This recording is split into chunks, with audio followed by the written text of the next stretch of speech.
Bom, gente, então hoje eu vou entrevistar a Luciane Tavares, que é uma advogada de imigração e sócia da VisaLex, que é uma empresa americana com sede em Orlando, líder em serviços de imigração para os Estados Unidos, vistos, green cards, cidadania, tudo isso. Tudo bom, Lu?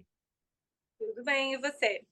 Tudo ótimo. Em primeiro lugar, muito obrigada por você voltar aqui e falar comigo, porque nós já fizemos uma vez uma entrevista logo no período de pandemia, acho que você se lembra, né? Que eu fiz até junto com a Anne Alves, minha amiga, corretora, minha colega.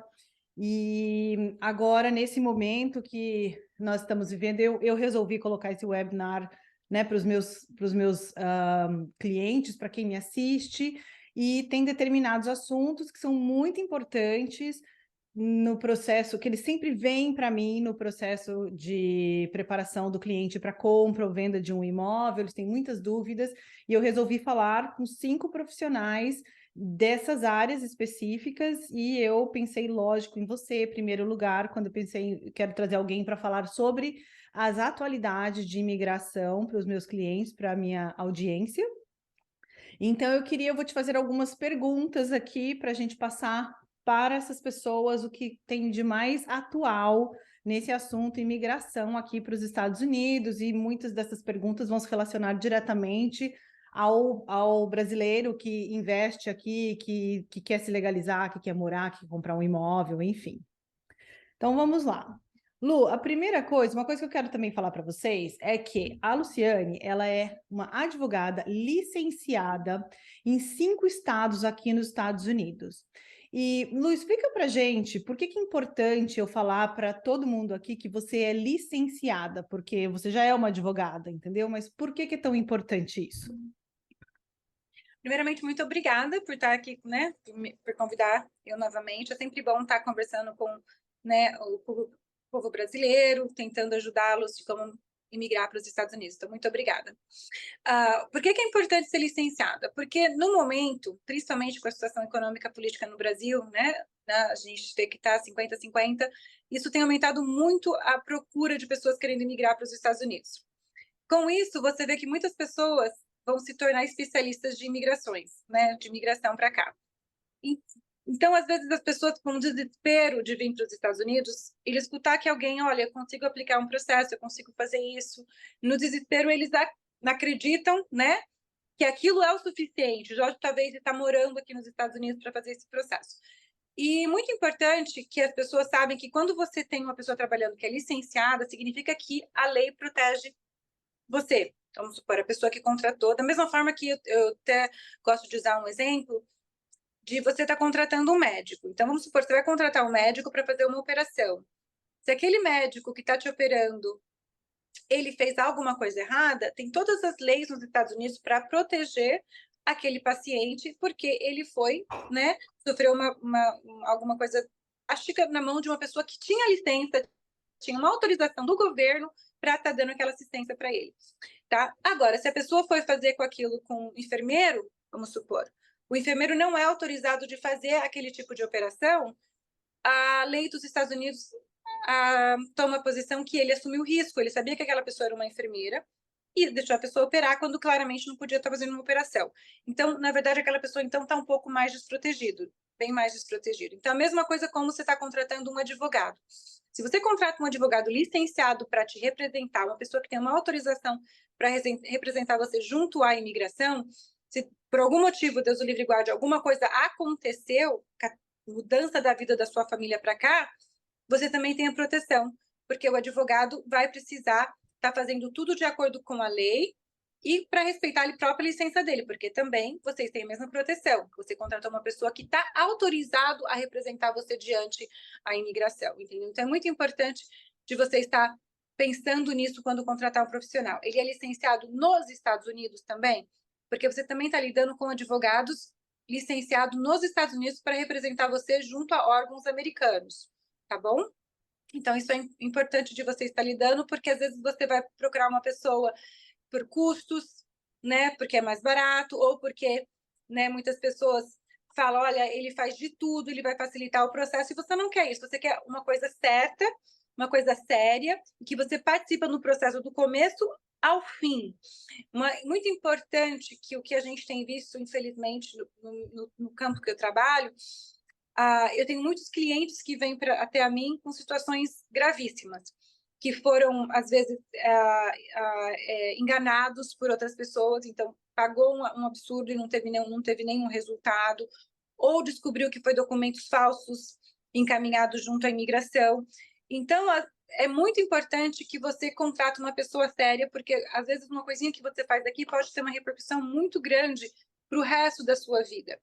E eu tenho muitos clientes que hoje não conseguiu ter um fechamento no processo deles, porque eles começaram aqui com pessoas que não foram adequadas na representação deles junto à imigração. Tá bom? Então é importante. E é fácil de checar se a pessoa é licenciada ou não. Todos os estados têm um local que você pode procurar o advogado, que chama Attorney Search. Então, você pega o nome completo daquela pessoa, você vai no Attorney Search, coloca o nome do advogado e vê se o advogado, em fato, ele é licenciado, se não tem nada contra ele, né? Então, você sempre pode estar pequenas precauções para assegurar que você está contratando um advogado licenciado e autorizado a estar representando você. Tá, e esse site é um site para pesquisar em todos os estados?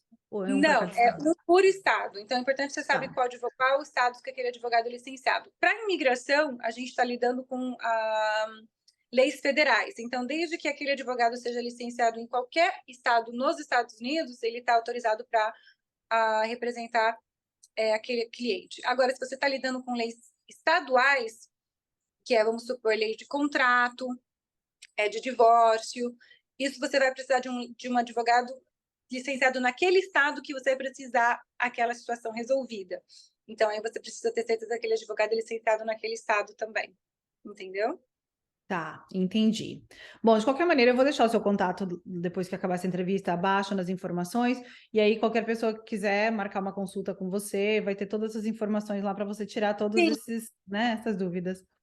ótimo. Mas só uma coisa bem rápida para falar, que é muito fácil de procurar no site. Se a pessoa é licenciada na Flórida, ele pode colocar Florida Bar Attorney Search. Se a pessoa é licenciada em Nova York, pode colocar Nova York Bar. Bar é o equivalente de OB no Brasil. Então, Nova York Bar, New York Bar, Attorney Search. Então, é só colocar o nome do estado, Bar, mais Attorney Search, que geralmente vai aparecer no Google Search o link para a pessoa clicar e verificar se aquele advogado é licenciado ou não. Tá ótimo. Ótima informação. Todo mundo, então, né, já pode ter certeza que vai trabalhar com um advogado que seja licenciado, gente, super importante. E agora, Lu, vou fazer uma pergunta que é clássica. Eu ouço isso em muitos momentos, em vários locais, em vários momentos do aprendizado da pessoa sobre a compra de casa aqui nos Estados Unidos. Comprar um imóvel aqui garante o green card para uma pessoa? Investir aqui nos Estados Unidos? Como funciona isso? Então, tá.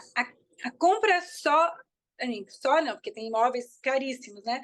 Mas somente através do investimento em um imóvel, comprar um imóvel para que seja para a sua moradia ou para você ter de vacation, não é o suficiente para te dar um visto nos Estados Unidos, nem que seja não de residência, nada. Nem o visto de turista é garantido, para falar a verdade, tá? Você sempre pode ser um investidor passivo. Você pode ter quantos imóveis você quiser, tá? O investimento que vai te levar a algum tipo de benefício migratório é um investimento que gera algum tipo de criação de emprego ou algum tipo de negócio em si, tá? Então, o investimento, quando a gente fala, ou é investimento que tem dois tipos de investimento muito atraente para os brasileiros no momento, que são, um é através do investimento do E2, que muitos brasileiros que têm a dupla nacionalidade, eles conseguem tomar vantagem desde que a segunda nacionalidade é de algum dos países que tem tratado com os Estados Unidos, né? Que é um tratado comercial que autoriza certos cidadãos investir uma quantia substancial nos Estados Unidos, em um negócio que está operando, né, operacional, e essa pessoa precisa vir aqui administrar. Das cidadanias que são mais utilizadas pelos brasileiros hoje é a cidadania italiana, né, cidadania alemã, e agora a portuguesa que passou, mas o português tem algumas restrições. Mas o que o brasileiro usa bastante através de investimento em casas. O que eles fazem é fazer do investimento em casa um negócio. De que forma? Às vezes eles viram developers, então eles começam a construir várias casas, e essa criação, construção de várias casas em si, a gente pode fazer certas estratégias que comportam investimento. Às vezes eles também fazem a combinação de administração de propriedades, né, com talvez mais construção. Então tem várias maneiras, mas uma casa em si, não. Mas talvez se você faz isso de um negócio, aí a gente pode estar vendo a possibilidade de vocês conseguirem um visto, tá? Tá. Um outro, Pode falar, pode falar. e um outro visto também, que a gente utilizou muito, muito no passado, e agora a gente acredita que a gente vai utilizar muito, muito agora também, é o EB5, tá? E o EB5, ele é um visto de investimento um pouco maior, né? Que o investimento dentro do E2 que eu comentei, ele é um visto temporário e não tem um valor exato de investimento, mas sim um valor substancial, que pode ser um cafezinho, que é uns $150 mil de investimento. Então, não tem um valor X, né? Tem que ser valor substancial de acordo com aquele empreendimento. Já o EB5 tem valores específicos, que hoje o menor valor é $800 mil. Mas esse visto, anteriormente, foi muito utilizado para as pessoas virem morar aqui permanente. E tinha certos programas que as pessoas faziam um investimento dentro do empreendimento e eles tinham como, no retorno desse valor, porque ele estava fazendo esse investimento como empréstimo, muitas das vezes, poderia ser como empréstimo ou como realmente dono de uma pequena parte do empreendimento, mas na opção de ter o dinheiro de volta, eles podiam estar pegando uma casa como pagamento de volta. Então, por isso que às vezes algumas pessoas falam, olha, eu sei que eu faço investimento de, sei lá, 500 mil, eu ganho uma casa. Mas é que uma das opções de retorno do dinheiro daquele valor que foi empreendido vamos supor, numa construtora que estava construindo, sei lá, 100 casas. Entendeu? A pessoa podia optar pegar o dinheiro de volta do empréstimo ou pegar em casas. Então, tem algumas opções assim. Então, agora que o EB5 vai começar a ser um projeto muito mais acessível de novo, tem alguns programas aí muito legais acontecendo por EB5, inclusive eu e a Daniele conversamos um pouquinho antes que a gente pretende fazer uma outra live, né, só nesse ponto, e então pode ser atraente para muitas pessoas, às vezes, procurar alguns programas que talvez tenham algum tipo de interesse nessa casa imobiliária. Se as pessoas têm interesse em investir em real estate, pode ser que tenha alguns programas parecidos com o que teve anteriormente, mesmo que o valor vai ser um pouco maior agora, tá? Tá, Mas tá certo. nesse exemplo que a gente está lidando de projeto de casas, é um projeto que, vamos supor, o valor completo talvez seria 50 milhões. Então, aquele investidor investiu um pouquinho, mas o valor agregado é tão grande que está criando impacto econômico naquela área. Então, aquilo está criando vários empregos. Então, ele participou na criação de emprego direto ou indireto. Então, de novo, não é só o investimento na casa, mas no projeto em si. Entendi. E, Luciane, por exemplo, hoje em dia, qual é o tipo de visto assim que tem sido mais comum, mais usado pelos brasileiros para imigrar para os Estados Unidos? Tá. Hoje, um dos mais comuns é chamado EB2 NIW. NIW significa National Interest Waiver. Então, muitos brasileiros optam por estar vindo para cá e trazer algo que os Estados Unidos têm interesse nacional, tá? Então, é isso que eles estão, na verdade, fazendo. O que significa National Interest Waiver? Significa que a imigrante está pedindo para os Estados Unidos uma isenção, tá? Então, isenção do quê? De ter uma empresa americana patrocinando aquele visto de trabalho para ele, que é a residência permanente nesse caso, e passar por um processo que chama para avaliar se aquela pessoa não estaria tirando a vaga de um outro americano, que é pelo Departamento de Trabalho, né? Então, essas duas etapas são sendo isentas. Então, isso facilita muito que aquele imigrante ele vai ter toda a condição de si próprio de aplicar quando ele quiser aplicar uma proposta para os Estados Unidos, falando, olha, Estados Unidos, é isso que eu tenho para oferecer. Se você gostar da minha proposta, eu estou disposto a mudar permanente com a minha família. Então, é mais ou menos isso o EB2. E tem dois tipos de profissionais que podem estar pedindo essa isenção. Um é um profissional que tem uma formação acadêmica avançada, então ele tem que ter no mínimo de um bacharelado com 5 anos de experiência, ou um mestrado naquela área, né? Tem outras combinações, né? Ou ser considerado uma pessoa que é excepcional. Então, ou através da formação, ou através da excepcionalidade. Dentro da área de excepcionalidade, tem 7 requisitos e os Estados Unidos vai avaliar se aquela pessoa tem no mínimo 3. Um dos 3 mais utilizados é a formação relevante, mais de 10 anos de experiência e licença na área se a licença for necessária, e também posição crítica, o número 4 aí, para a gente ter uma ideia. Mas é importante que aquela pessoa também consiga mostrar que ela é uma pessoa diferenciada, tá? Ela é uma pessoa que vai realmente agregar para os Estados Unidos. Então, isso tem sido muito bem aceito e tem sido um dos pioneiros de visto para os últimos anos aí, 5 anos ou mais, tá? E o segundo mais feito é o EB1A, que são para as pessoas que são considerados extraordinários na área, tanto na área de empreendedorismo, artistas, atletas. A gente tem muitas pessoas na área de pesquisa, né, professores também. Então, esse eles utilizam das partes do EB1A ou EB1B. Esses têm sido vistos bem procurados recentemente. Entendi. E, Lu, o que é um visto que é o F1? Tá. O visto F1 ele é um visto de estudante que autoriza as pessoas virem para os Estados Unidos procurar um curso acadêmico ou, né, de idiomas para estudar por um tempo, enquanto eles... vamos ressaltar de novo. O visto de estudante ele é um visto válido pelo tempo do estudo. Então, ele é muito bom para muitos brasileiros, porque eles querem vir para cá e, às vezes, não sabe se vai gostar, quer aprender mais da cultura, né? Então, ele é um visto rápido e autoriza com que a família venha, trazendo também filhos menores de 21 anos não casados, e esposo ou esposo, e dá a liberdade dele realmente imergir na cultura americana, né? Geralmente, uma pessoa que não fala inglês, eles têm que aprender o idioma. O inglês não dá autorização de trabalho, tá? Então, geralmente, fazendo só idioma, não vai ter uma opção para ele trabalhar. Mas se a pessoa estiver vindo fazer uma pós-graduação, alguma coisa um pouco mais, né, elevada, geralmente ele tem condição de trabalhar também. Então, muitas pessoas agora... E depois da pandemia, as universidades, colleges aqui ficaram muito mais flexíveis. Tem alguns programas que autorizam essas pessoas a fazerem estudos híbridos, ou seja, um pouco on-campus e um pouco fora do campus, e alguns deles oferecem ainda autorização de trabalho a partir do dia 1, se aquela pessoa tem uma carta convite. Isso geralmente mais disponíveis para pessoas com uma pós-graduação, que está buscando algo e teria que estar falando pelo menos um inglês intermediário. Mas a gente tem visto que muito mais pessoas no Brasil têm procurado esses tipos de vistos para vir aqui. E também tem o visto J, que é um visto de pesquisadores, né, ou intern, né, que a gente vê muito também pessoas indo para médicos que estão querendo continuar fazendo residência aqui, eles estão procurando esse visto J, que é parecido com o visto F, mas mais voltado para hands-on, né? A pessoa está realmente praticando aquilo que eles estão estudando. Tá, entendi. E esses vistos, todos eles levam ao green card ou não?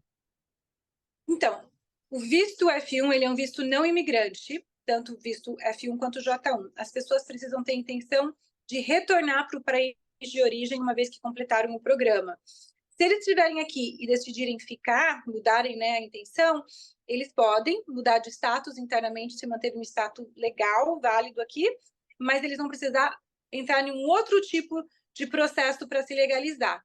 Tá? Então, eles não adianta, a pessoa pode ficar estudando 10 anos, 15 anos, que esse visto de estudante não vai automaticamente virar um green card, tá? E não porque ficou estudando 10 anos que ele vai ter direito de aplicar para um green card. Não, não. Ele vai ter que se enquadrar dentro de uns outros possíveis maneiras que tem de green card hoje, que é através que a gente fala dos EBs, que é através de empregabilidade. Então, tudo que começa com EBs são qualificadores para a pessoa aplicar para uma residência permanente green card aqui nos Estados Unidos. Então, tem o EB1, o EB2, que nós conversamos, o EB3, o EB4 e o EB5, que é aquele programa de investimento. Esses são todos programas que, eventualmente, nesse estudante, nesse exemplo, teria que aplicar para, eventualmente, virar um residente permanente se ele vir através da empregabilidade. Outras maneiras de morar em permanente nos Estados Unidos é através de qualificações por parentesco, então a gente fala família, então isso alguns exemplos são se uma pessoa casou com um cidadão americano, um residente permanente, né? Através do programa de loteria, aquele que a gente fala diversificação de visto, que os Estados Unidos tenta a todo ano ver qual é o país que está imigrando com menos frequência para cá e está dando liberdade para aquele, né, ter pessoas para imigrar, para equilibrar os Estados Unidos em relação à diversificação. Tá? Então, isso, vistos humanitários, que muitas pessoas sabem é o asilo, que o asilo eventualmente pode levar à aplicação do Green Card. Então, esses que são geralmente os mais utilizados e com alguns outros aí menores não tão utilizados. Tá. E já que a gente está falando tanto de Green Card, eu acho que seria interessante você explicar qual é a diferença entre uma pessoa que tem Green Card, né, que é um residente permanente, e o cidadão americano. Praticamente, eles têm direito muito das mesmas coisas, tá? Com exceção, um residente permanente não pode estar votando, tá? Ele não pode votar ainda nas eleições aqui nos Estados Unidos. Muito importante, isso é só separado para os cidadãos americanos. E um residente permanente, a residência, né, do Green Card, ele é válido por 10 anos. Aquela pessoa, depois de 5 anos de residência permanente, ele tem a opção para aplicar para a cidadania. A cidadania também não é automática, ele tem que fazer uma aplicação para a cidadania. E enquanto ele está como residente permanente, aquela residência, mesmo que é permanente, ele ainda está sendo sujeito a ser analisado, né, pelos Estados Unidos. Ele não, né, os Estados Unidos pode revocar ainda aquele benefício. De que forma? Se aquela pessoa sofreu algum tipo de fez algum tipo de felony, tem certos crimes nos Estados Unidos que podem considerar aquela pessoa inadmissível para continuar a renovação, né, o teste ser retirado. Então, ele tem que tomar certas precauções para ele não ser considerado eventualmente inadmissível, que geralmente vai através de crimes morais, tá? Agora, uma vez que a pessoa virou cidadão americano, aí ele não tem mais esse tipo, ele é cidadão para a vida, tá? Então, aí realmente não tem como revocar, a não ser que aquela cidadania foi adquirida através de fraude. E, de novo, por isso que é importante que lá do comecinho, quando começar a fazer o alicerce, né, do projeto imigratório, que fecha tudo certinho, porque senão, chegar lá na frente, vocês podem ainda ter problema, né? Porque a casa foi feita em areia. É o famoso morrer na praia, se não fizer a coisa direito. Tá certo. E agora, assim, para gente, eu acho que nós cobrimos bem os assuntos, né, que são mais falados, as maiores dúvidas que eu vejo também de imigração com os brasileiros. Você tem algum conselho que você gostaria de dar para essas pessoas que estão pensando em imigrar, em investir, em virem para cá? Quais os primeiros passos? Qual o seu conselho de um modo geral? Planejamento, tá? Eu acho que é muito importante que as pessoas começam a fazer essa mudança do Brasil, né, que a gente está falando com a maioria dos brasileiros. Então, não é um processo que é assim, rápido, você fala, olha, eu vou no meio do ano, eu quero estar aí como residente permanente. São processos que vai envolver muita documentação, tempo, às vezes, você vai ter que estar se preparado para alguns empecilhos e frustrações no caminho. Então, quando você está preparado, a média de preparo ideal é de mais ou menos uns 2 anos e meio a 3 anos. Isso que é um tempo realístico de preparo. Então, você tem que começar a já ver todas as possibilidades. Vem, visita os Estados Unidos, ver quais são os locais. Também eu sempre falo para os clientes, fica muito atento de investir em alguma coisa que você não conhece ainda. Então, vem conhecer, né, realmente sentir se aquilo é um potencial bom investimento para você, porque a gente tem muito aqueles clientes que falam, olha, tá dando certo para o fulano de tal, tá dando certo para o fulano de tal, vai dar certo para mim também. E cada um a gente vê que quando você entra nos Estados Unidos, você vai ter um calling diferente, às vezes você acaba pegando o seu próprio caminho, né? Então, planejamento, eu acho que é aqui da questão, você realmente conversar com os profissionais, tem vários profissionais que vão ser muito importantes, que tenham no seu plano de vida, que é o advogado, com certeza um corretor de imóveis, para você, né, tá te falando de melhores áreas, um contador, né, se você vai precisar também, para que você possa chegar de uma certa forma mais confortável aqui. Então, é isso, planejamento e conversar com pessoas licenciadas para te auxiliar dentro dessa mudança de vida. Perfeito. Eu acho que assim, em todas as áreas, né? Eu também sempre falo para os meus clientes que a chave do sucesso de tudo é um planejamento, né? Eu acho que é unânime isso daí, a estratégia, o planejamento. E, Luciana, então, muito obrigada. Agradeço muito a sua presença, você expor toda essa sabedoria para todo mundo.